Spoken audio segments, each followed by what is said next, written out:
मेरा नाम ईला शर्मा है और मेरी उम्र 63 साल है। मैं किसी बड़े जश्न या लाल कालीन की उम्मीद नहीं कर रही थी। मुझे बस अपने बेटे के घर रात के खाने का इंतजार था। सादा खाना, मेज पर अपनी कुर्सी और उन लोगों के साथ कुछ घंटे जिनके लिए मैंने पूरी जिंदगी लगा दी थी। मैं अपनी नेवी ब्लू साड़ी ठीक कर रही थी, वही जो मैं खास मौकों पर पहनती हूँ। कोई दिखावा नहीं, बस सलीके वाली, इज्जतदार। ऐसी साड़ी जिस पर मेरी बहू निधि आंखें न घुमाए।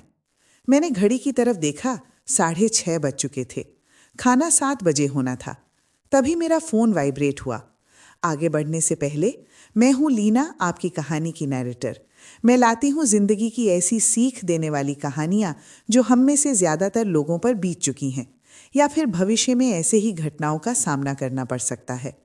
नीचे कमेंट करके बताइए कि आप हमें कहां से देख रहे हैं, और हिंदी रिवेंज स्टोरीज को सब्सक्राइब करना ना भूलें। हम ऐसे लोगों की कम्युनिटी बना रहे हैं जो जानते हैं कि जिंदगी के सबसे अच्छे चैप्टर किसी भी उम्र में शुरू हो सकते हैं। अब कहानी पर वापस आते हैं। मैंने फोन स्क्रीन को ध्यान से देखा।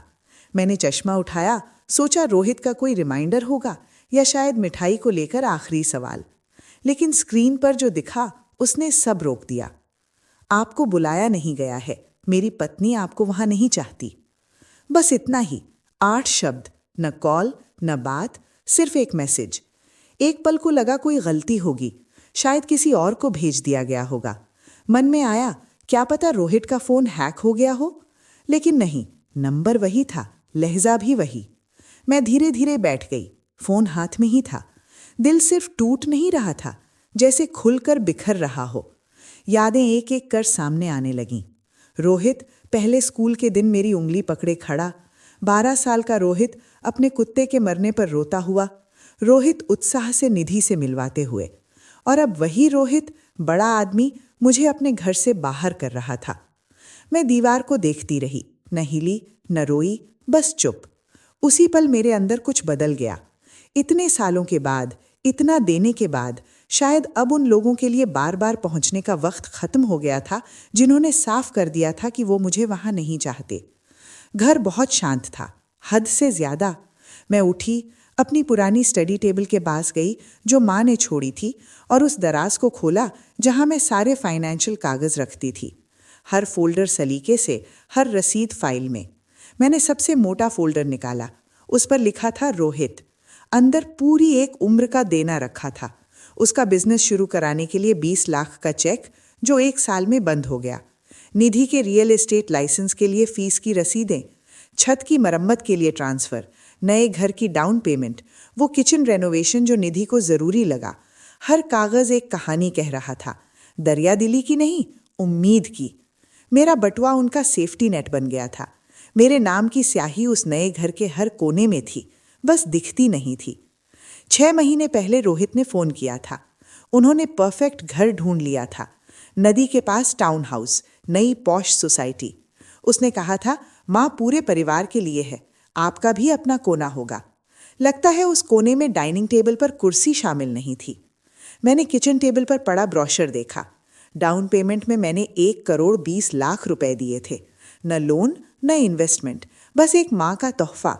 ये कहने का तरीका, मैं हूं, मुझे फर्क पड़ता है। और अब लग रहा था जैसे मैंने खुद को उनकी जिंदगी से बाहर खरीद लिया हो। मैं पीछे टिक गई और धीरे से वो सवाल बोला जिसे सालों से टालती आई थी। ये प्यार था या बस लेन देन? पहली बार मैंने उन्हें सही ठहराने की जल्दी नहीं की, न उनके फैसलों का बचाव किया। मैं बस उस सच में बैठी रही। मैंने पूरी जिंदगी दिया और उन्हें इसकी आदत पड़ गई। उस रात मुझे नींद नहीं आई। वही मैसेज दिमाग में घूमता रहा। बुलाया नहीं गया, मेरी पत्नी नहीं चाहती। सूरज निकलते निकलते मुझे पता था मुझे क्या करना है। मैंने कड़क चाय बनाई, किचन टेबल पर बैठी और दराज से निकाले कागजों के ढेर को देखा। फिर फोन उठाया और बैंक कॉल किया। Good morning, Shivnagar cooperative bank. मेरा नाम ईला शर्मा है, मैंने साफ कहा। मेरे सभी खातों से ऑटोमेटिक पेमेंट तुरंत सस्पेंड करने हैं। उधर थोड़ी देर खामोशी रही। सभी? हाँ, एक एक। और मेरे बेटे रोहित शर्मा को दिया गया पावर ऑफ अटर्नी भी रद्द करना है। कीबोर्ड की आवाज आई। ये बड़ा बदलाव है मैडम, साइन की जरूरत पड़ेगी लेकिन सस्पेंशन अभी शुरू कर सकते हैं। यही चाहिए, आज से। उसके बाद जो सन्नाटा था वो अजीब नहीं, ताकतवर था। 2 दशकों से ज़्यादा मैंने अपने बेटे, उसकी पत्नी, उनके लाइफस्टाइल, सपनों और जिम्मेदारियों को उठाया था। लेकिन उस सुबह मुझे मेरे दिवंगत पति अरविंद की बात याद आई। एला, प्यार करो पर किसी को अपने ऊपर चलने मत दो। जब महिला ने कन्फर्म किया कि सभी 174 ऑटोमेटिक पेमेंट ब्लॉक हो चुके हैं, मैंने धन्यवाद कहा, फ़ोन रखा और गहरी सांस ली। मुझे एहसास ही नहीं था कि बोझ कितना भारी था। छोटी छोटी समझौतों के साल, चुपचाप नज़रअंदाजियाँ, त्योहारों पर अकेलापन और फिर भी बिल भरना। उस सुबह मैंने सिर्फ पेमेंट नहीं रोके, मैंने अपनी ज़िंदगी में जगह वापस ली। फ़ोन फिर बजा, रोहित। मैंने नहीं उठाया। मैंने बस एक छोटा सा मैसेज टाइप किया और देर तक उसे देखती रही। अब अपने खर्चे खुद उठाओ। फिर फ़ोन बंद किया और अपनी ज़िंदगी का मोड़ बदल दिया। जब रोहित मेरे दरवाजे पर पहुंचा, केटली चूल्हे पर चढ़ चुकी थी। उसने ढंग से दस्तक नहीं दी। वो वही अधीर, तेज बैल थी जो बताती है कि वो बात करने नहीं, कंट्रोल करने आया है। मैंने दरवाज़ा खोला और वो बिना इंतज़ार अंदर आ गया। माँ, ये सब क्या हो रहा है? उसकी आंखों की चिंता के नीचे झुंझलाहट छुपी थी। EMI बाउंस हो गई, मोसे के कार पेमेंट नहीं गए, बैंक ने कॉल किया, ऑथराइजेशन सस्पेंड। क्या आपने सब कैंसिल कर दिया? मैंने सिर हिलाया। हाँ, सब 174 ट्रांजैक्शन। रोहित ऐसे कुर्सी पर ढह गया जैसे हवा निकल गई हो। क्यों? मैंने आवाज़ ऊंची नहीं की, न रोई, बस उसे देखा और कहा, तुमने मुझे अपने घर से अनइनवाइट किया रोहित, उसी घर से जिसके लिए मैंने पैसे दिए। तुमने लिखा कि तुम्हारी पत्नी मुझे नहीं चाहती और तुमने उसे रोकने की कोशिश भी नहीं की। वो गलती थी, वो हकलाया। निधि नाराज थी। तुम कहना नहीं चाहते थे या उसके नतीजे नहीं चाहते थे? मैंने शांत होकर पूछा। वो नजरें फेर ले गया। मैंने 2 कप चाय डाली, एक उसके सामने रखी। उसने छुई तक नहीं। हम पर लोन है माँ, बिल्स, अमन की कॉलेज फीस, घर। आपने हमेशा मदद की है, मैंने माना, लेकिन वो मदद उम्मीद बन गई और फिर अदृश्य। रोहित बोलने को हुआ, मैंने हाथ उठा दिया। मुझे एक बात बताओ, मेरे लिए तुमने क्या किया है रोहित? वो भी इसलिए नहीं कि ज़रूरी था, बल्कि इसलिए कि तुम करना चाहते थे। एक ऐसी चीज़ जिसमें तुम्हें मुझसे कुछ नहीं चाहिए था। वो चुप रहा और उसी चुप्पी में मुझे मेरा जवाब मिल गया। 2 दिन बाद अमन आया, बिखरा हुआ, कमीज सिकुड़ी, आंखों के नीचे काले घेरे और वो घबराहट जिसने कभी असली नतीजों का सामना नहीं किया। मैंने बिना ज्यादा बोले अंदर आने दिया। वो सोफे पर गिरा और हाथ मसलने लगा। दादी, मुझे मदद चाहिए, क्रेडिट कार्ड फ्रीज हो गया है, किराया नहीं दे पा रहा, गाड़ी ओवरड्यू है। मैं उसके सामने शांत बैठी। कितना बकाया है? वो हिचकिचाया। करीब 7,000। किस पर खर्च किया? वो आंखें चुराने लगा। नया फ़ोन, दोस्तों के साथ ट्रिप, कुछ पार्टियां। मैंने धीरे से सिर हिलाया। तुम 2 साल से काम कर रहे हो, है ना? इंश्योरेंस कंपनी में। हाँ। तो पैसे संभालना क्यों नहीं सीखा? वो डांटे गए बच्चे जैसा लग रहा था, 23 साल का आदमी नहीं। मुझे लगा माँ पापा या आप मदद कर देंगी। यही समस्या है, मैंने कहा। तुम सबको आदत हो गई है कि मैं हमेशा ठीक कर दूंगी, पर मैं तुम्हारा बैकअप प्लान नहीं हूं अमन, मैं तुम्हारा बैंक नहीं हूं। वो आगे झुका, बेबसी उभर आई। दादी, बस इस बार नहीं, मैंने दृढ़ता से कहा। लेकिन मैं कुछ और ऑफर कर सकती हूं। वो उलझा। क्या? मेरे वकील विवेक मल्होत्रा को पार्ट टाइम असिस्टेंट चाहिए। फोन उठाने, फाइल्स में मदद, सब नहीं सुलझेगा पर ईमानदार काम है। अमन ने पलकें झपकाईं। आप ये मेरे लिए करेंगी? मैं तुमसे प्यार करती हूं, मैंने कहा, पर तुम्हें बिगाड़ना बंद कर रही हूं। मेरा प्यार अब पैसों से नहीं तौला जाएगा। वो चुप बैठा रहा। पहली बार मैंने झुकना नहीं चुना और पहली बार उसने ना सुना, गुस्से से नहीं, प्यार से। असली प्यार हमेशा आरामदेह नहीं होता, कभी कभी वो सीमा जैसा लगता है। शाम ढलते ढलते रीमा आई, किराने का बैग हाथ में, दरवाजे पर हल्की सी दस्तक।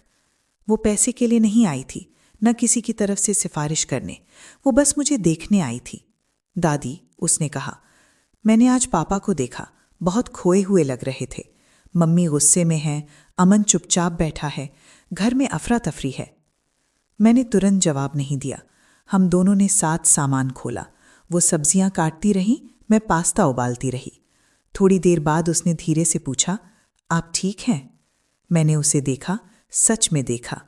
रीमा हमेशा अलग रही थी, शांत, समझदार। उसने कभी ज्यादा नहीं मांगा था।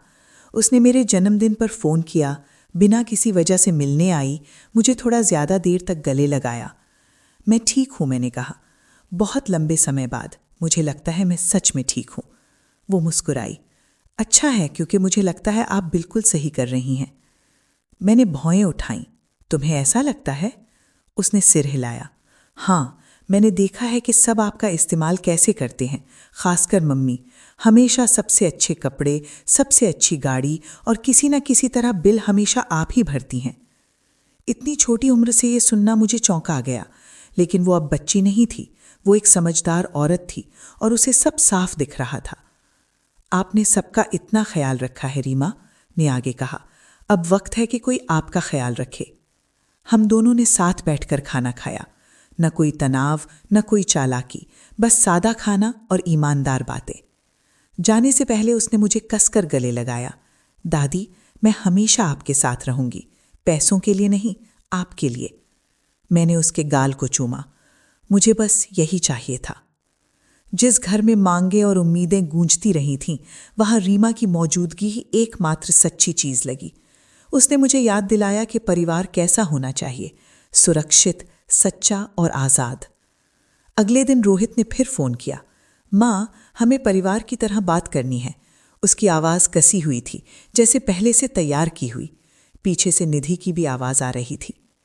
कल 2 बजे मेरे घर, कोई सरप्राइज नहीं। लेकिन सरप्राइज तो थे ही।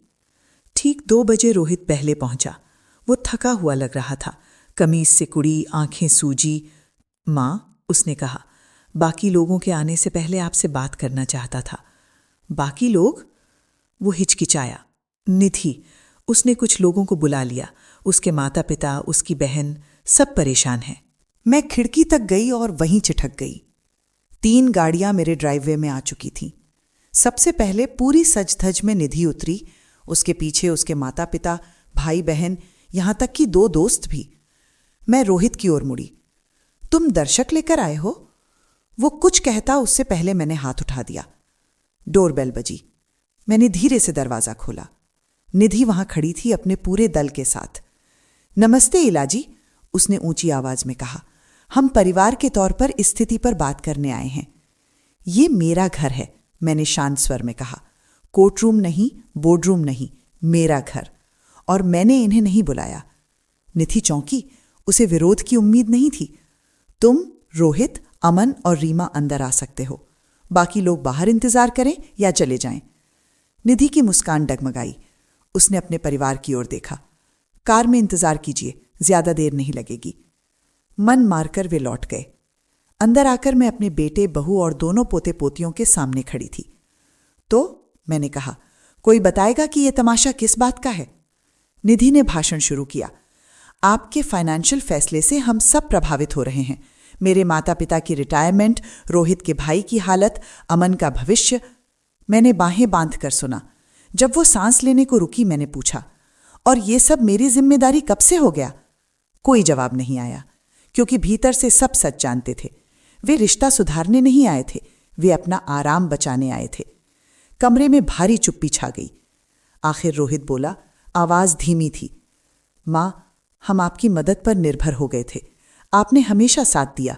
हमें लगा आप कभी रुकेंगी ही नहीं। मैंने सिर हिलाया। यही बात है, तुमने सोचा ही नहीं, बस लेते गए। मैं अमन की ओर मुड़ी। कितनी बार तुम मुझसे मिलने आए हो, सिर्फ मिलने के लिए, पैसे के लिए नहीं। वो कुर्सी पर हिलने लगा। फिर निधि की ओर देखा।